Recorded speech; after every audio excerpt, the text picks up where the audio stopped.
Demek 33. 34. 35. masalalar. Inert elektrodlar yordamida 400 gram 16% mis 2 sulfat eritmasi 10 amper tok kuchi bilan 193 daqiqa davomida elektroliz qilindi. Elektroliz davomida katoddan mis to'liq ajralib chiqqach, vodorod ajralishi boshlangan.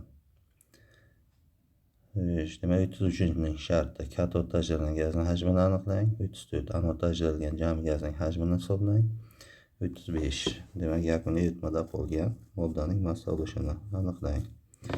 Demak, yechimni boshlaymiz. Demak, birinchi elektroliz tenglamalarini yozamiz.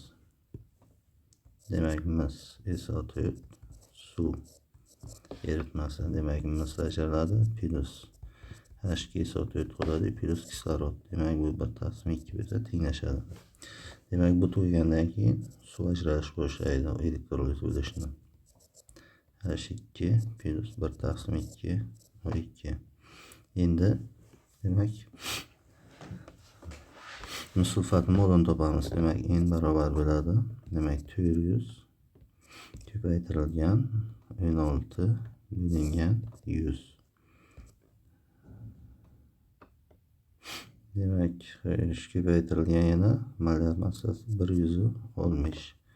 Bular qisqarsa, demak 64 taqsim 160 teng bo'ladi 0.4 mol. Demak, mis sulfat bor ekan. Demak, bu 0.4 mol bo'lsa, bu ham 0.4 mol bo'ladi, bu ham 0.4, bu 0.2 mol bo'ladi. Endi x mol suv elektroliz bo'lgan bo'lsa, demak x bu 0.5x bo'ladi. Endi demak, vodorod ajralgan vodorodning molini topishimiz kerak. Demak, buning uchun zaryadlar texnikasini ishlatamiz. Demak, bu tabiatning eng fundamental qonunlaridan biri bo'lgani uchun buni ishlatish masalani yechimini anchagina osonlashtiradi. Demak, tashqi zanjirdagi zaryad topamiz. Demak, Q barobar bo'ladi. Demak, I ko'paytirilgan T bu ham barobar. Demak, 193 ko'paytirilgan 60. Demak, daqiqa bo'lgani uchun buni sekundga o'tishimiz kerak. Ko'paytirilgan demak tok kuchi, demak 10 amper. Demak, barobar 193 ko'paytirilgan 600. Endi mis ajralish uchun ketgan quvur zaryad topamiz. Demak, misni moli 0.4, demak zaryadi 2 ko'paytirilgan 96500. Ikkinchi, demak Q2 vodorod uchun ajralgan gazni topamiz. Demak, n mol vodorod ioni ajralgan bo'lsin deb olsak, demak n ko'paytirilgan zaryadi 1 ko'paytirilgan 96500 bo'ladi. Demak, zaryadlar tengligidan Q tashqi zanjirdagi zaryad teng bo'ladi Q1 plus Q2 ga. Demak, ketirib o'rniga qo'ysak, demak birinchisida 193 ko'paytirilgan 600 teng bo'ladi Q1 0.8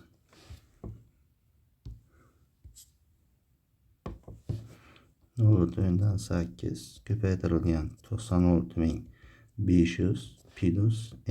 Demak, vodorod ionlarining moli ko'paytirilgan 96500 bo'lib qoladi. Demak, nollarni qisqartiramiz. Demak, 193 dan ham bu bilan qisqartirsak, demak bu yer 6 teng bo'ladi, bu 5 bo'ladi. Ko'paytirsak 4 plus demak n ko'paytirilgan yana 5 bo'ladi. Xo'sh, bu yerdan n barobar bo'ladi 2 bo'lsa 0.4 mol. Demak, H plus ionlari katodda ajralgan. Demak, H2 ning moli u holda 0.2 mol bo'lib qoladi.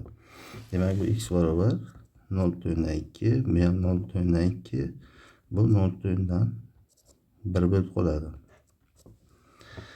Xo'sh, ana endi demak shartlarni bajarishni boshlaymiz. Demak, katodda ajralgan gazning hajmini toping. Demak, katodda mana bu gaz ajralgan.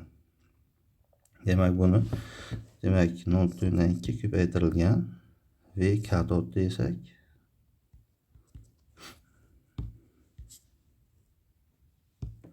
demak V katod barobar bo'ladi 0.2 ko'paytirilgan 22.4.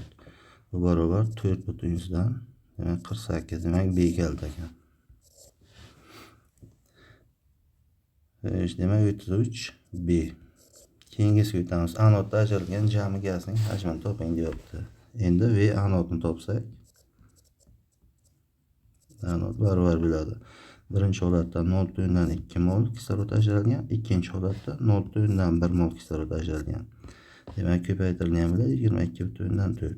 Demak, bu barobar 0,3 ko'paytirsak 6,72 mol bo'ladi. Demak, bu A kalit bo'ladi. Ikkinchisi A ekan. Demak, uchinchisiga o'tamiz. Yakuniy eritmada qolgan modda massasini ulushini aniqlang deyapti. Demak, eritmada qolgan, demak H2SO4 qoladi.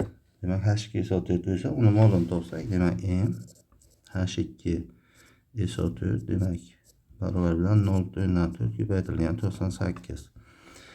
0,4 dan 98 ga ko'paytirsak, bu 39,2 gram bo'ladi. Endi M eritmani massasi topishimiz kerak endi. Hosil bo'lgan eritmani massasi. Jamisi oldingisi demak 400 edi. Demak 400 dan demak ayiramiz. Demak misni. Demak 0,4 mol mis ko'paytirilgan 64 minus 0,2 mol kislorod ajralib chiqib ketgan 32 minus bu yoqdan 0,2 mol suv ajralgan. Demak 0,2 ko'paytirilgan 18.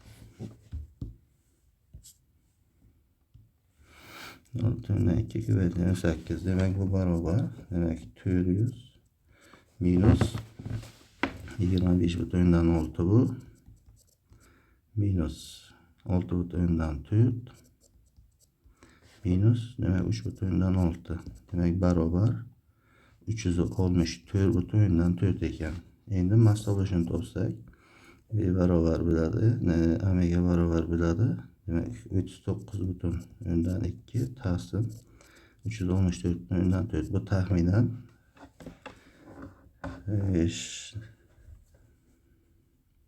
10,76 bo'lar ekan. 76%. Demak bu javob demak qaysi? Demak C javobi ekan. Demak bu C ekan.